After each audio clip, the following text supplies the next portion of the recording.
जय हिंद दोस्तों, मैं निधिबेन चौहान। आज हम करेंगे क्लास 10th का 11.1 का क्वेश्चन नंबर 1। क्वेश्चन नंबर 1 में हमें बोला गया है 7.6 सेंटीमीटर लंबाई का रेखाखंड बनाइए। ठीक है, तो ये देखिए 7.6 हमारा कहाँ होगा, यहाँ होगा। ठीक है, तो 7.6 का हम यहाँ पर एक रेखाखंड ये बना देते हैं। ठीक है, इसका नाम हमने दिया है AB।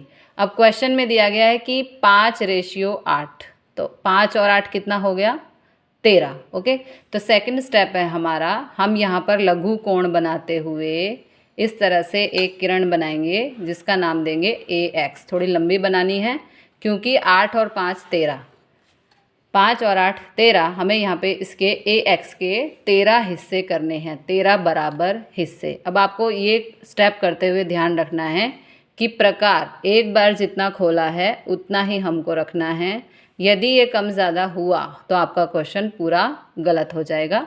अब हम AX के 13 बराबर हिस्से कर लेते हैं। ये देखिए, ये 1 यहाँ से रखा, ये 2, ये 3 और ये 4, 5, 6, 7, 8, 9, 10, 11, 12 और ये हो गया आपका 13। ठीक है, अब इसे हम नाम देंगे A1, A2, A3, A4, A5, A6, A7, A8, A9, A10, A11, A12 और A13।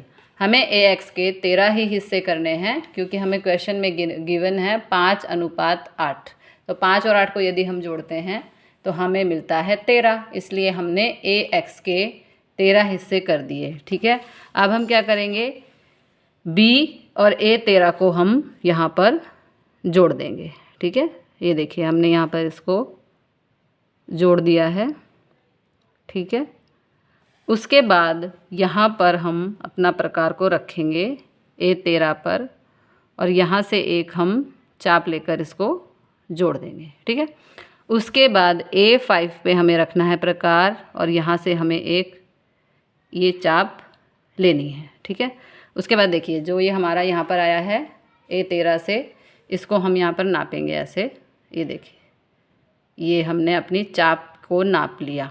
ठीक है, जितना ये मेजरमेंट आया है फिर यहाँ पे रखेंगे प्रकार को और एक कट मार देंगे इस तरह से। ठीक है, अब हमें क्या करना है, A5 से और AB से इस पॉइंट को मिलाते हुए हमें यहाँ पर जोड़ देना है। ठीक है, ये हमारा लास्ट स्टेप कंप्लीट। अब जहाँ पर ये हमें बिंदु मिला है इसको हमें नाम देना है C। ठीक है, और अब हमें जो क्वेश्चन में पूछा गया है वो ये पूछा गया है कि विभाजन करो 5:8 में। ये देखो, ये 5 और ये 8 हमने विभाजन कर दिया। विभाजन करने के बाद कह रहा है इन दोनों को नापो, यानी कि AC और CB का नाप बताइए। तो देख लेते हैं कितना नाप है। इसमें नाप है हमारा AC का आ रहा है, मेरा आ रहा है 2.9 लगभग। ठीक है, AC मेरा आ रहा है 2.9 लगभग। ओके, और CB मेरा आ रहा है यहाँ पर, BC या CB कुछ भी कह सकते हैं, 4.7 के लगभग। ठीक है, अब 4.7 और 2.9 को यदि हम जोड़ेंगे तो हमें मिलेगा 7.6, जो कि हमारा आंसर बिल्कुल करेक्ट है। ठीक है, अब इतना करने के बाद उसमें पूछा है कि रचना के बिंदु भी बताइए। तो रचना के बिंदु हमारे कैसे होते हैं, देखो सबसे पहले AB रेखाखंड, फिर AX हमने यहाँ पे एक किरण ली। AX के हमने 13 हिस्से लिए। 13 हिस्से इसलिए लिए क्योंकि 5 और 8 को जोड़ने पर हमें 13 मिलता है, इसलिए हमने AX के 13 हिस्से किए। A13B को जोड़ दिया, यहाँ से फिर हमने एक चाप डाली। इस चाप के नाप का हमने यहाँ पर कट लगाया और A5 और यहाँ पे जो बिंदु आया उसको जोड़ दिया जिसका नाम है C। तो इस तरह से हमें इसके रचना के बिंदु भी लिखने हैं। तो रचना के बिंदु कैसे लिखते हैं, देखो एक बारी हम देख लेते हैं। दिया है, यानी कि क्वेश्चन में हमें दिया है 7.6 सेंटीमीटर लंबाई का रेखाखंड AB। ओके, उसके बाद कृत्य। कृत्य का मतलब है कि हमें क्या करना है। हमें करना है AB का 5:8 गुणोत्तर में विभाजन करना है और बिंदु C जो आए तथा AC और BC का माप हमें बताना है। अब रचना के बिंदु, तो रचना के बिंदु में हम क्या क्या करते हैं, जो जो हमने किया है, मीन्स जैसे हमने आकृति बनाई है उसी तरह से हम लोग लिखते जाएंगे। बहुत इजी स्टेप है। पहला नंबर है AB के साथ लघु कोण बनाएं। किरण AX रचो। ये देखो, हमने ये रेखाखंड AB बनाया था और AX के साथ इसके जोड़ दिया था। ठीक है, उसके बाद AX पर A1 A1 A2 A2 A3 AX पर देखो, ये AX है।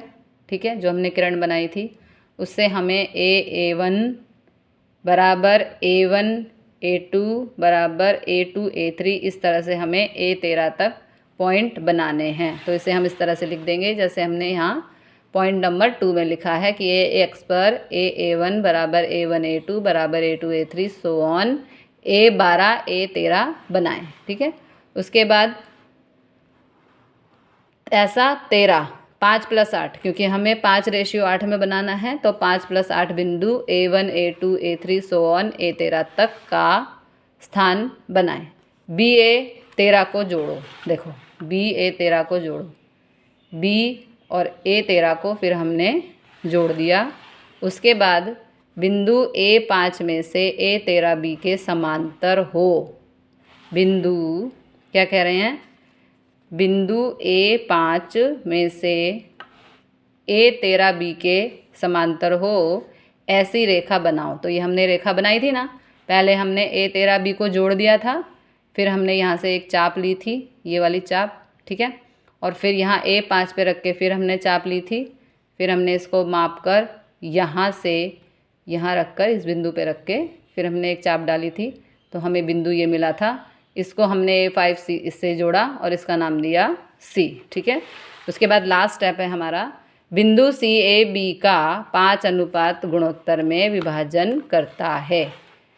बिंदु C किसका विभाजन करता है, AB का 5:8 में विभाजन करता है। ठीक है, तो इसको हम लिख देंगे AC बराबर, क्योंकि हमें क्वेश्चन में पूछा गया है कि जो विभाजन हुआ है उसका माप बताइए, तो AC हमारा 2.9 है और BC या CB हमारा 4.7 है। तो मिलते हैं अगले क्वेश्चन के साथ अगली वीडियो में। जय हिंद, जय भारत।